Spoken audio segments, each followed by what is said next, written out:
What's up, heathens? How ya doing? Today we're going to be going over this video. You've heard of Richard Dawkins, the atheist. He points out that in a materialistic universe, there is at bottom no design, no purpose, no evil, no good, nothing but pointless indifference. So you're saying atheists can't be good people? No, I'm not saying that. So yes, we're going to be going over this Dr. William Lane Craig video that's kind of a blend of like real like staged thing and a animated video. And we're going to be going over the various points that he goes through with this, and it's basically just about morality and how you can be an atheist and be moral or have a basis for a moral foundation. So if you want to learn more about this or hear me rant for about 30 minutes, then please stay tuned.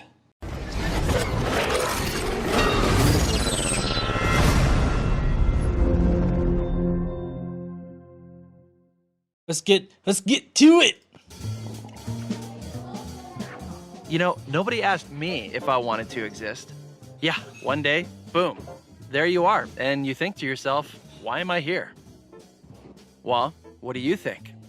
I think that, you know, our lives are just naturally occurring. I think that we have consciousness because of our higher evolved brains. I think that we are able to ask these questions and really wonder why we are here. And in that way, we can really know ourselves a bit deeper. Personally, I don't think that we have a purpose for being here or anything like that. I do think that it's just a natural situation. I feel like that we are living, and the point of this life is to live. And so, I mean, that causes me to really value my life, value my time here, value what I do. And so that's how I would answer that particular question. Like, what am I doing here? I don't think that there's a reason why I'm here or any kind of like higher thing. I just think that I'm here to just live out my life because that's the natural situation. Is there a reason we're here? Do our lives have any real significance? Yes, our lives do have real significance, but I would like to know what you guys think. Please comment right now. Let me know your answers to these questions as we go throughout this thing, because I'd really love to know what you guys think about a purpose for our life or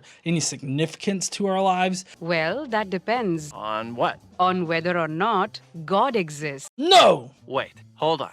Are you saying that my life has no significance because I don't believe in God? No, not at all. I'm saying that if God doesn't exist, it doesn't matter what you believe. Our lives would have no objective meaning, value, or purpose. Okay, so as far as this goes, I don't think that our lives need to have objective meaning, value, and purpose. Being a relativist, if you will, I feel that those three things would be relative to me. Like, I find value in my life. The value of my life is very intrinsic to me. And I value other people's lives. But as far as meaning goes, like, I have meaning in my life. I find that other people living has a lot of meaning. But it doesn't take God in order to feel those things. And it doesn't take God in order for those things to exist. Many atheists themselves recognize this. If atheism is true, life is absurd. No atheist would say that. If atheism is true, life is absurd, I have no idea what that would even fucking mean. And at this point, you're using these three guys as kind of like an appeal to authority, being that they are atheists, and regardless of whether or not they say that life is absurd, that doesn't really affect me. It doesn't affect me that these guys think that life is absurd, because I find an immense amount of value in life in general. Okay, and why do they think that? To begin with, if God does not exist, then the physical universe is all there is. I don't see a problem with that. That's all that we can detect and determine and experience, so I don't see what the problem with that is. Which means you and I are just accidental byproducts of nature. Okay, so we are, like, life in general and us in general, I mean, we are kind of a natural consequence of this reality, but at the same time, that doesn't detract from the meaning and value and purpose that I find in my personal life, or that I see in the lives of people that are close to me or around me or that are in the world in general. Right, so? That means we were not intentionally designed, so there's no purpose for us being here. Well, I don't think that those two things necessarily go together. I think that just because there's no intentional creation, that does not necessarily mean that there's no purpose. But also, I think that purpose is relative to the person who is considering their own purpose. I don't think that I can dictate the purpose of another person or whatnot. I also don't think that there needs to be some kind of creator or anything like that behind the creation of everything in order for something to have a purpose. Whoa. It gets worse. If God does not exist, there is no absolute standard of moral value. There's no absolute standard for moral value given if God does exist. I mean, this is Dr. William Lane Craig we're talking about, so obviously he's talking about the Christian God. But even if you were to talk about the Muzzy God or whatever, Casey pointed out that they are the same God, which is true. They are the same God, but I know that Christians do not perceive him to be the same God, and Muslims do not perceive him to be the same God as the Christians, and the Jews are out there like, what the fuck are you guys doing with my God? Yes, honey, they are all crazy. If you just look at religious moral values as they span through time, I think that you could tell that there really is no objective morality. In the Wild West, you had people that would just kill other people for mundane ass things because they weren't part of a society. Then once those states got, sucked into the Union, you had, all these different social norms that came into effect. People couldn't just go around killing other people because there was a society. So I really don't understand why these people continue to push this whole idea that you need God in order to have some kind of objective morality when God in his holy book has never had objective morality. You've heard of Richard Dawkins, the atheist. He points out that in a materialistic universe, there is at bottom no design, no purpose, no evil, no good, nothing but pointless indifference. Okay, this is one of those things that is taken out of context that they are presenting, and I want to take a second to actually put it in context. All right, so this is the full quote, and I want to read it for people that possibly can't see. The total amount of suffering per year in the natural world is beyond all decent contemplation. During the minute that it takes me to compose this sentence, thousands of animals are being eaten alive. Many others are running for their lives, whimpering with fear. Others are slowly being devoured from within by rasping parasites. Thousands of all kinds are dying of starvation, thirst, and disease. It must be so. If there ever is a time of plenty, this very fact will automatically lead to an increase in the population until the natural state of starvation and misery is restored. In a universe of electrons and selfish genes, blind physical forces, and genetic replication, some people are going to get hurt. Other people are going to get lucky, and you won't find any rhyme or reason in it, nor any justice. The universe that we observe has precisely the properties we should expect if there is at bottom no design, no purpose, no evil, no good, nothing but pitiless indifference. So as you can tell here, he's talking about how, in this world, life suffers, just endlessly suffers. And it's not like a nihilistic or emo kind of view of reality. It's just an honest look. And so what he's pointing out here is that this is exactly what we would expect to see if there was no design, purpose, evil, good, nothing but just indifference to all life. And that's what he's pointing out here. He's not saying that personally he feels that life is pointless or anything. He's not saying that. He's saying that this world operates exactly as if God wasn't there or just doesn't give a fuck about us. That is what the quote is actually saying. And so it's really disingenuous of Dr. William Craig here to put this quote out in such a redacted form. He also changed some words. He's taking it out of context to present something that's completely not what he said. So you're saying atheists can't be good people? No, I'm not saying that. Many atheists live good lives. What I'm saying is, atheism fails to provide an objective basis for saying any particular action is good or evil. I'm a moral relativist, so I think that morality is relative to the time period and location that you are in. I think that anybody that has watched like Star Trek would understand this concept of morality being very relative to wherever the fuck you are in the universe. So saying that we need an objective basis for morality is already assuming that we can't have morality that isn't objective. And I don't think that morality can be objective because morality is a human construct. We have come up with morality in our own heads. Because if you'll notice, like out in the animal kingdom, I mean, it's savage as fuck. But I don't think that you need objective morality in order for this world to make sense or for atheism to be an accurate depiction of reality. Oh, come on. After millions of years of sociobiological evolution, humans have developed a sense of morality. Well, I mean, yeah. My guess is that you're going to shit on this here in a second, though. We all know it's good to feed a hungry child and bad to torture someone for fun.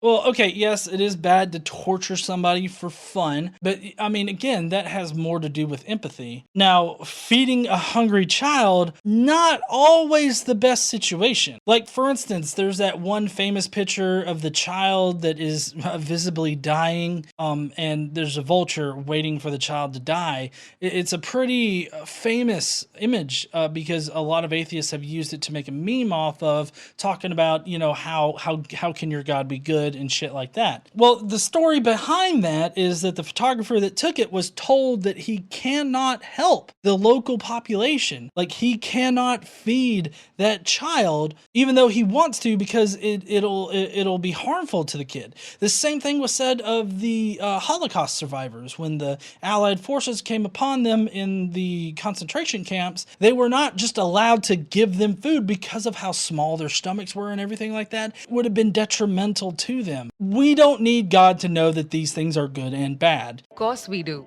But that's precisely what atheism cannot explain. If there's no God, then what we consider right or wrong is nothing more than an accident of evolution or a human social convention. Well, I don't think that it's an accident because, you know, we had to develop societies. We had to develop this way to coexist with each other in order to get to the present state that we are. But we were the designers of it. So what? I'm good with that. Really, evolution implies survival of the fittest, not morality. Obviously, you do not know what survival of the fittest actually means. For those of you that don't know, like, what survival of the fittest means, it's more or less like the survival of the better adapted. Because fittest does not always mean the strongest or anything like that, but it's the one that's more capable of surviving. And that's not always like strength or the ability to kick the shit out of the other creature. It's more of just your adaptability to the environment that you're in. And no, survival of the fittest is not morality. Those two things are separate concepts.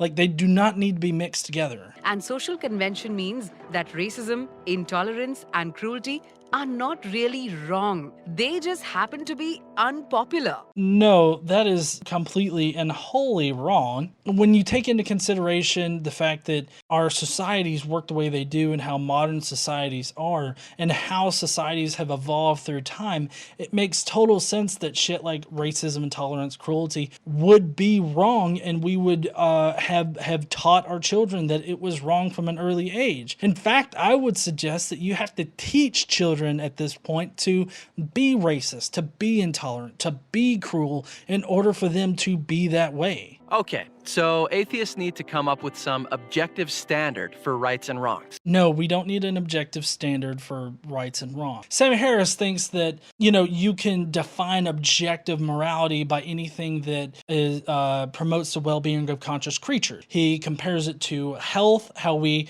can tell that, you know, well, this particular kind of health is good and this is bad. Being dead, bad. Being alive, good. And so he kind of compares it that way. And he redefines objective morality to mean just the promotion of the well-being of conscious creatures. And I don't think that we need that. We don't need to redefine it or anything like that because it's all still very relative. It can all still change. It changes with society. There's nothing wrong with that at all. How about this? If an action leads to human flourishing, Oh, fuck, honey, he called it. Motherfucker, he says, if an act leads to human flourishing, he's going the Sam Harris route. Obviously, he's going to totally fuck it in the ass with a spiked dildo from hell.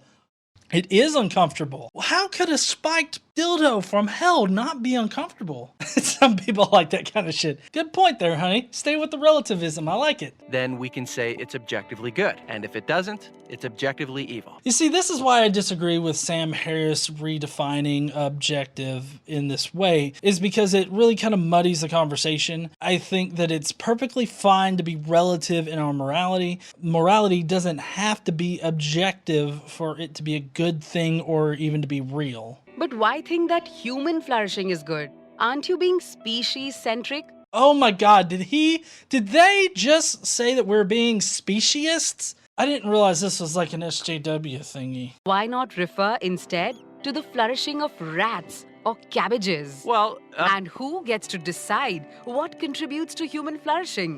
Okay, so I think that you can take this whole human flourishing on both a micro and macro scale. And even that has a couple of layers. So like on the micro scale, what helps you to personally flourish would be considered a good thing. But you also have to take into consideration your local community at the whole. Like, does that cause it to be flourishing? Does that promote human flourishing? Is it good for the people in general? And then you can expand out from there, from your community to your state or area or whatnot, to your country, to the world. And you can consider it on multiple levels like that as to whether or not it, causes human flourishing, because I can tell where they're going with this right here. They're going the route of, Hitler was promoting the human flourishing of Germans when he was killing off the Jews and pushing the Aryan nation or whatnot, and pushing the German genes or whatever. And that was human flourishing for him, so it's okay. But you see, what you fail to really take into consideration there is the effect that has on the greater population of not only that region of the country, but that part of the world, or even the world in general. That was obviously very detrimental to the human population of the earth on the whole. You were killing Jews there. So that to me kind of negates any kind of positivity that the Germans were hoping to get through human flourishing at that point. Hitler was convinced killing Called it! I beat him to it this time! millions of Jews would promote human flourishing. Diffused your shit quick there, Craig. Forgot your name for a second, buddy. And Margaret Sanger thought forcing poor people to be sterilized would lead to human flourishing. Okay, so Margaret Sanger, founder of Planned Parenthood, while she may have had some kind of kooky ideas, I think that she was really just wanting people to make smarter decisions. And while she was trying to push that in all avenues that she could, and she made some bad decisions, that doesn't necessarily mean that herself has poisoned that entire thing, like Planned Parenthood. But providing good pregnancy education, sex education, or contraception to the poorer areas that normally wouldn't be able to or wouldn't be educated on sex and everything.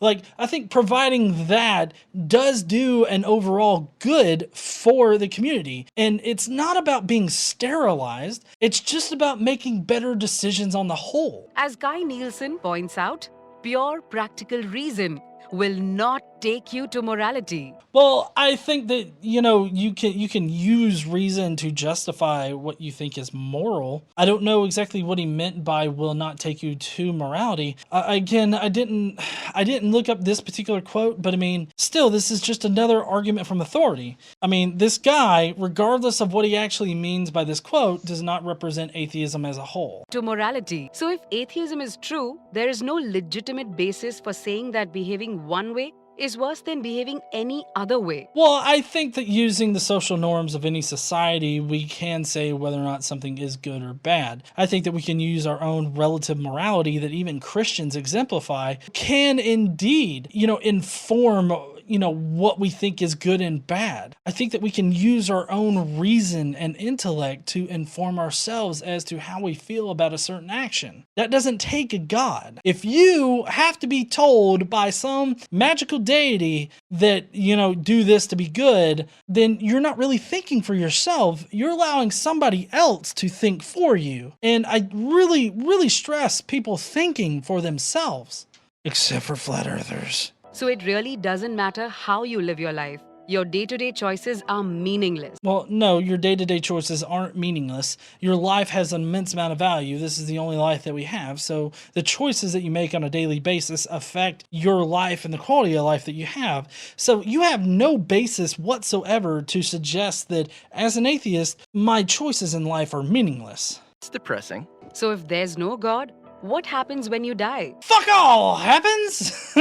When we die, our bodies decompose, and then other life uses the nutrients from our bodies to continue growing and living, and our energy just gets recycled back into the environment. It's actually a rather beautiful thing that happens when we die, as far as what happens to our matter and our energy and everything like that. But if you're talking about a spiritual thing that happens after we die, like we go off to some paradise place where we can suck on Jesus' dick all day long, I think that you're going to be a little disappointed, although after you die, you're not going to know that you're disappointed because you're fucking dead. Well, nothing. You simply cease to exist.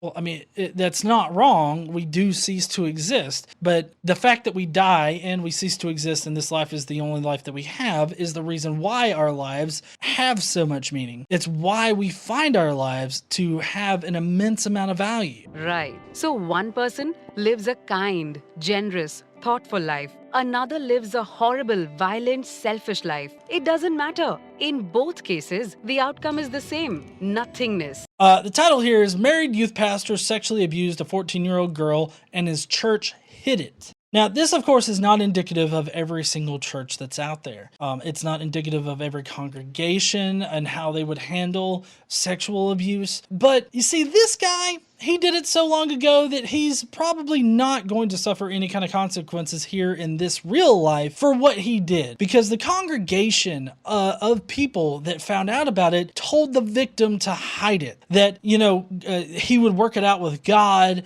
and that she needed to work out her forgiveness for him with God, and that she just needed to forgive him in general. This is a truly despicable thing to do, and I really hope that these people feel like shit because of what they asked a 14-year-old girl to do. To suggest that like a person lives a good and kind life and then this evil person is evil their life, and that like for some reason without a God that just means nothing happens to them. Well, it kind of seems to me that even if you believe in God, nothing will fucking happen to you, even if you are evil as shit. So how can their life choices have any objective meaning? Well, it's certainly meaningful if I discover a cure for cancer or save a child's life. I agree completely. Okay, this puts the unreal expectation on somebody's life that they have to like fucking cure cancer or save someone's life in order for their life to have meaning. You don't need to do those things for your life to have meaning because you give yourself meaning. You give your life meaning. So to suggest that you have to do these amazing things for your life to mean anything is just ridiculous. It's emotionally abusive, and it's totally indicative of their whole way of thinking, because they have this thinking that, oh, we have to be perfect like Jesus, because apparently Jesus was a perfect sinless person. To expect somebody to be quote unquote sinless, to expect that high of a standard on somebody is really emotionally abusive, because that's what I expected of myself, and that caused me to emotionally abuse myself for doing totally normal human things, like masturbation. But atheism can't explain why. Scientists predict that eventually the whole universe and mankind with it will die out. So everything comes to nothing. Okay, just because we will eventually die, or like the universe will die of heat death or whatnot, does not mean that our lives mean nothing now. That's totally ridiculous. It's an equivalence fallacy. It's a whole lot of fallacious shit wrapped up into like a shit taco. That's why atheist Bertrand Russell says we must build our lives on the firm foundation of despair. Okay, so before Mr. Whoa, wait a second, speaks, this is also a false thing that they have put up. Here's the full Bertrand Russell quote where he says this. It's from Free Man's Worship. That man is the product of causes which he had no provision of the end they were achieving. That his origin, his growth, his hopes and fears, his loves and his beliefs are but the outcome of accidental collocations of atoms, that no fire, no heroism, no intensity of thought and feeling can preserve an individual life beyond the grave. That all the labors of the ages, all the devotion, all the inspiration, all the noonday brightness of human genius are destined to extinction in the vast death of the solar system, and that the whole temple of man's achievement must inevitably be buried beneath the debris of a universe in ruins. All these things, if not quite beyond dispute, are yet so nearly certain that no philosophy which rejects them can hope to stand. Only within the scaffolding of these truths, only on the firm foundation of unyielding despair, can the soul's habitation henceforth be safely built. No thanks. I'd rather live a happy life. You're not alone. Every atheist has to choose between being happy or being consistent. So I have to choose between being happy and being consistent? No. I can be happy just fine and still be inconsistent in your particular relative point of view. You can tell the whole world you're an atheist, but you can't really live like one. Well, yeah, I can. I can not give a fuck about God. I mean, that's what living like an atheist is. You just don't give a fuck about God and his relative moral standards that change throughout time. Okay, so you're a Christian. If your God did exist, how would that change anything? Oh, a very astute question. I think that we'd be able to measure his effect on reality. Sadly, though, we fucking can't. If Christianity is true, then each one of us is here for a reason. I don't think that each one of us needs to be here for a reason, that there needs to be a reason or anything like that at all. And life does not end at the grave. But that's kind of remedial to say, don't you think? I mean, life does not end at the grave. The grave is literally the end of the line for life. And God, he's the absolute standard of goodness. Just take into consideration how absolutely good this God really is. I mean, we just got done with a Bible podcast where basically we were questioning whether or not, Moses was doing something on his own or God was telling him to do it, because you have Moses that tells these Israelites on behalf of God to kill the women that have seen dick, but the ones that they kept were definitely not sold as sex slaves.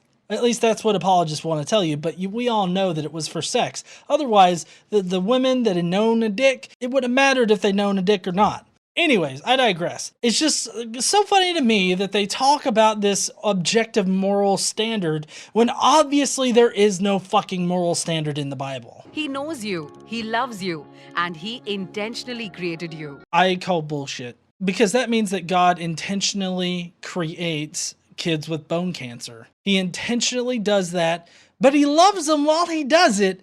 He just loves to watch them suffer and die. So, I mean, you can either be a Christian or you can be consistent. Ooh, you like how I turned that shit around on them? Fuck, tables fucking turned, bitch. So your life ultimately does have objective meaning, value, and purpose. That means you can live a life that's both happy and consistent.